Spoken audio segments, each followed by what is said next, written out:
Hello everyone and welcome to another video on Studio Feebee. So today I've got a little special guest with me. This is Ralph and he is my family pet. He's a Shih Tzu crossed with a Bichon Frise and he wants to be a YouTube star really. So today I am at a completely different location. I am at my mum's house and he's bored already. Recently I got the amazing opportunity to showcase my products in Kenji. It was the store in Trafford Centre and I thought I would do a little video on the results of that because I've now got my sales report. I can draw some conclusions and answer any questions that you may have if you are thinking of showcasing there yourself as a small business. It's an absolutely amazing opportunity and I absolutely loved it. It was really fascinating to see what sold, what didn't do so well, and how I was just perceived by the general public as well. So question 1, how long was I in there for? I was in there for a 2-week period. They do 2-week periods over the course of the month, all different small businesses each time. It was running from the 14th of October to the 27th. So I was very fortunate in that one of my weeks fell on a school holiday, which was really good, which meant more traffic driving through the store. And it was the build up to Halloween, so I did have a few prints that were kind of Halloween themed and I sort of gauged how that did with the seasonal effects as well. Question number 2. Are you joining in? Oh my god, he looks so done with me, I can't deal. So what was the setup and the pack down process like?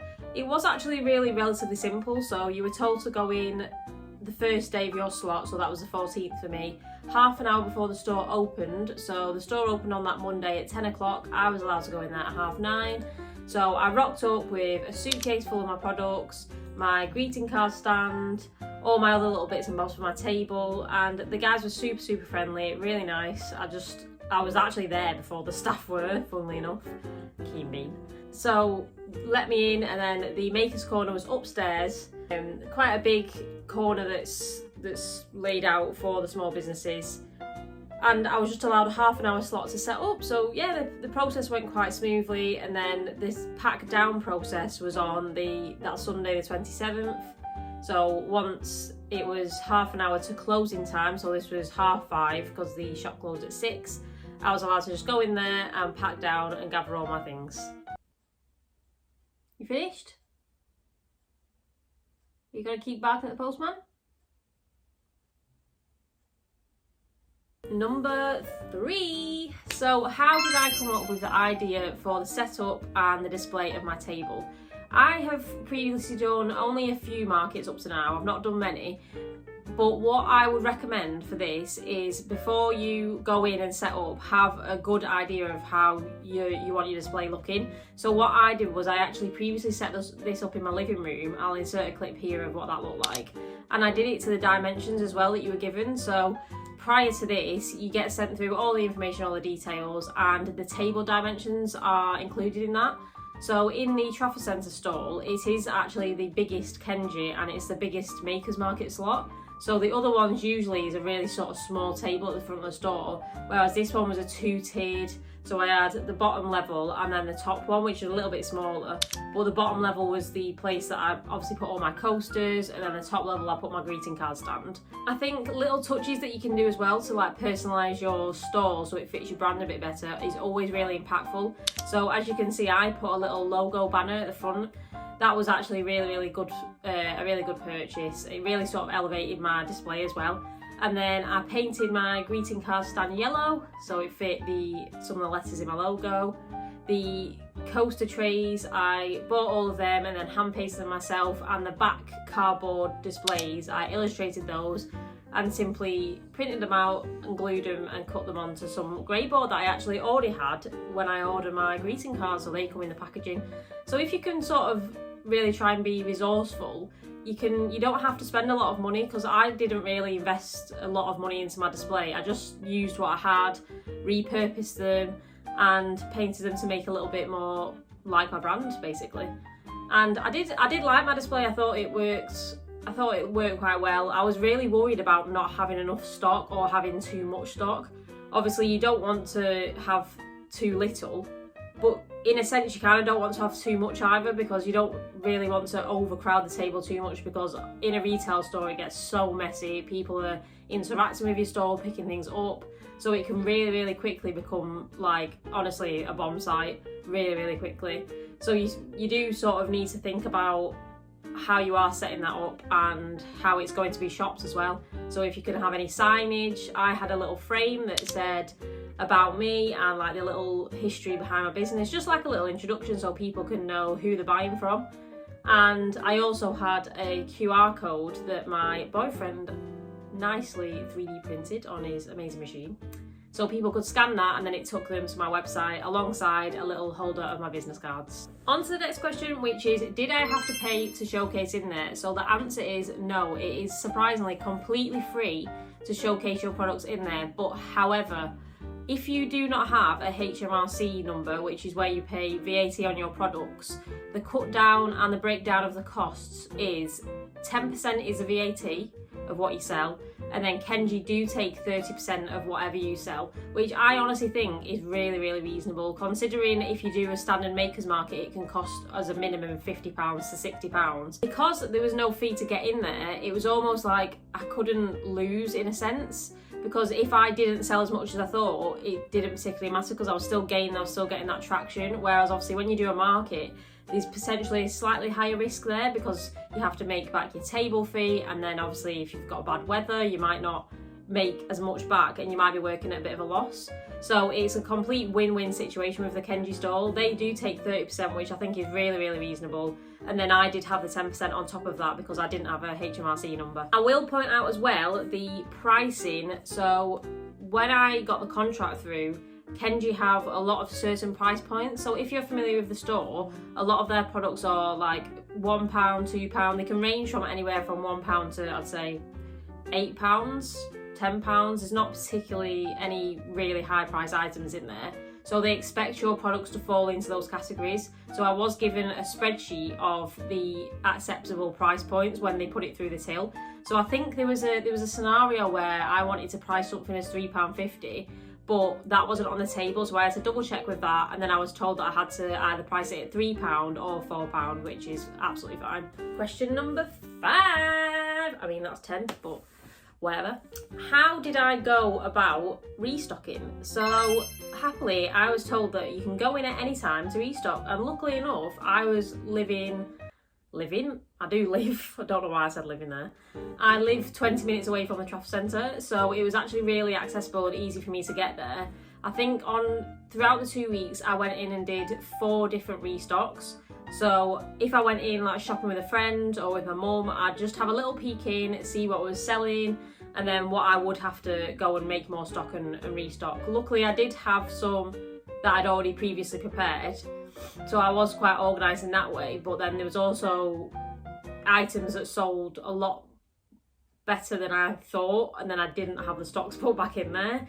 So it's really hard to gauge because you don't know what direction it's going to go in. So I just took in as much stock as I could to restock, and also keep a note of that because Kenji do not do that themselves. You need to have a product spreadsheet, and then whenever you do restock, put those products in there and the quantities, so once you're packing it all down, you know exactly what's sold, what's not there. On to the big question of what sold well.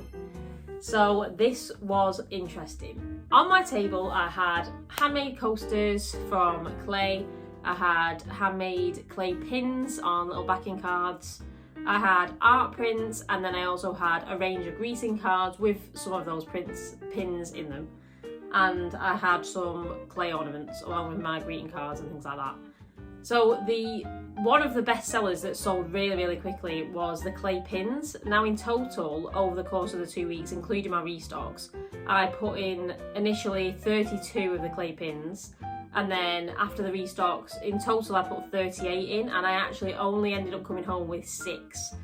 I was absolutely blown away by this. Like, that is honestly insane. I never thought I'd be able to sell that much regardless, like, let alone of these tiny little clay pins that I make. But I honestly think the one reason why they did so well is because they were the lowest price point on my table. So I sold these at £3 each, and I actually ended up making in total just under £100 solely on pins. Now I'd go in and these little apple ones, I'll put a picture here, they sold really, really fast, as well as the sunshine ones, and my most popular pin by all of them was the star, which again was quite interesting because the star one is probably one of my least favourites out of my range.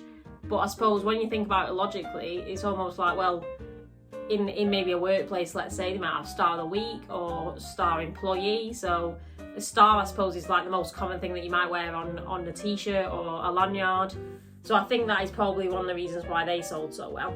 And after my store was over, I also had an online order of 5 of the star pins. So I think this was purely a customer that came to my Kenji store, saw that I only had 1 or 2 and she didn't have the amount that she wanted, and then she went through to my website and ordered it there, which was a win-win.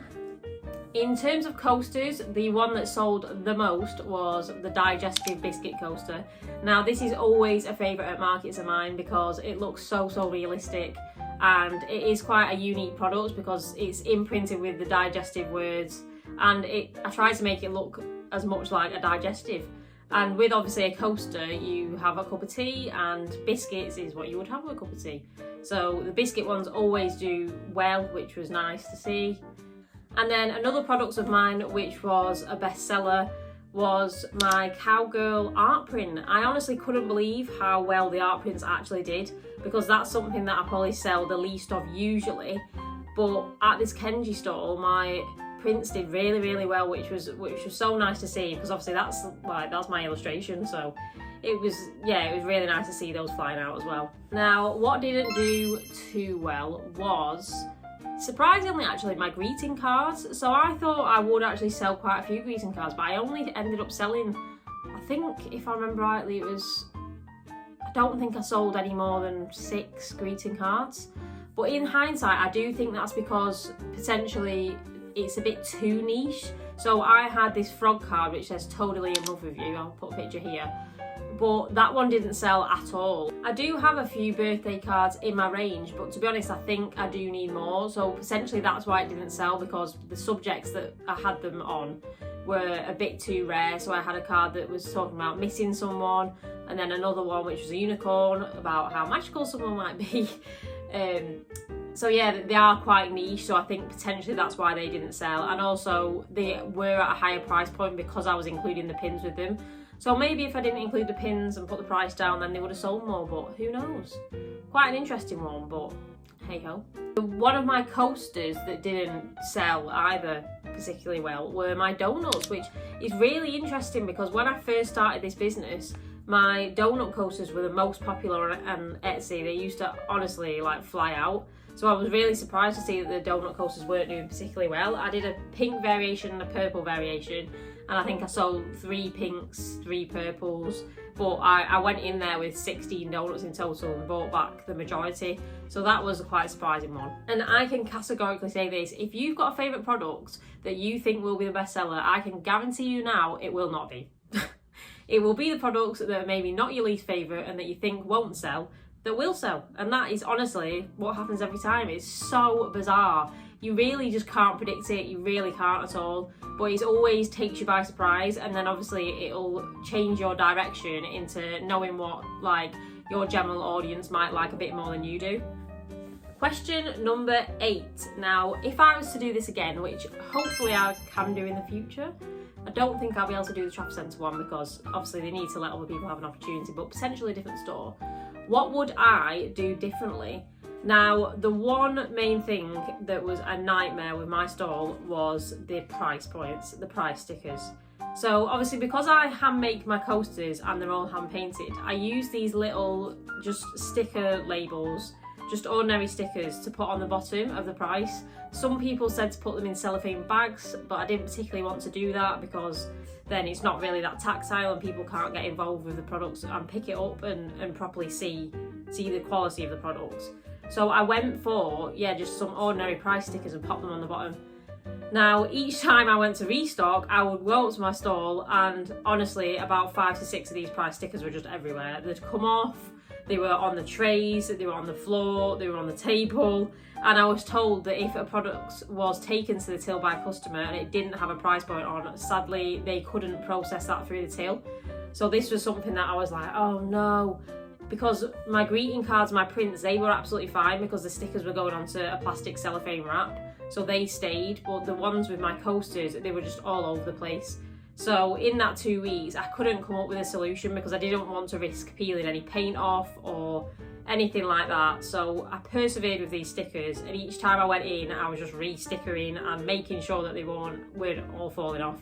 And luckily I did have the help of friends and family as well over the course of that 2 weeks. So they would, if they were just near, they'd pop in and then just double check on the price stickers. So that was definitely something that I would do differently in the future. Just honestly a different way of pricing my products, because that was a bit of a nightmare really. Oops. Another thing that I would also consider is you don't realise sometimes how messy it can get. Like in a retail store, especially one as busy as a Trafford Centre, there's that much traffic going through that store that your store can become an absolute sight within 2 seconds, like if people are interacting with it. So the banner that I had draped over the front layer of my table, it ended up falling down, and I do think the Kenji staff helps putting it back up there.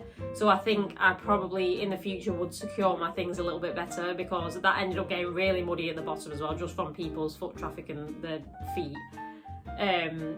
But yeah, just securing things on your store, because you don't want anything to fall down or to move and then it to really sort of destroy or warp your display in any way. Come on then. You coming back? Come on then.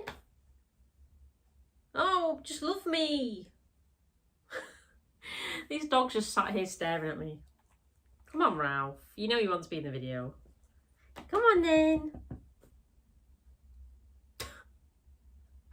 Ralph has decided to come back into the video in a really tiny way. He's literally just there. I'm pretty sure you can see his paw on the arm of the chair. So, question number 9. How much did I make? So this is the big question. Was it worth my while?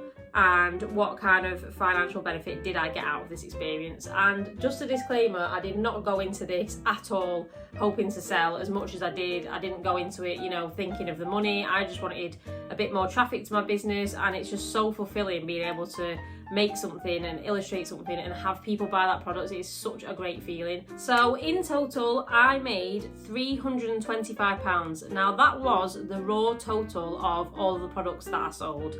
That was honestly just beyond what I thought I would get doing this experience. It's absolutely amazing. Like, I feel so lucky and grateful for that figure. Now, that is not the amount that I took home. £325 is the pure value of all the products that I sold. So then you take away the VAT, which brought that down to £270.80. And then after Kenji took their cut, which was 30%, they took £81.24, which left me taking just under £190. Now, I was so happy with this. I did not expect to get this figure whatsoever. The most that I sold were my coasters, second to the pins, and then my art prints. I made quite a bit on the art prints as well.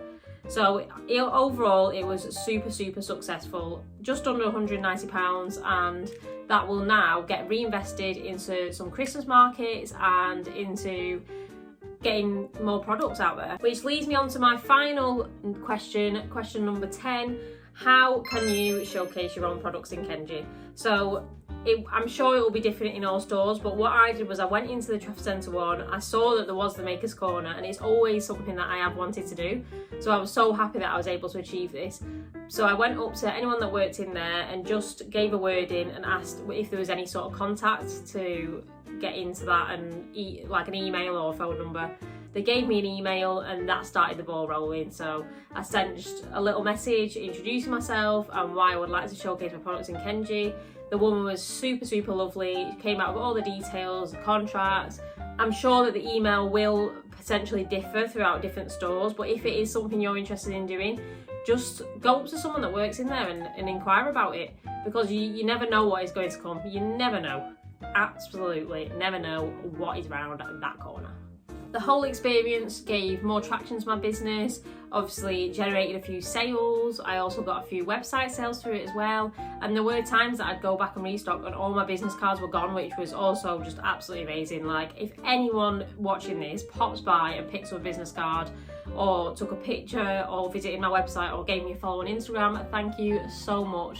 I am so grateful for all the support. It's just unmatched, and it's been a fab experience. I highly recommend it. And that is all from me. Ralph has finally decided to join back in the video, haven't you? Just when I want to end it. You gotta say bye to everyone. Say follow Studio Feebee, subscribe, like and comment. You're not bothered, are you? You're not bothered. You're gonna give everyone a wave. Goodbye.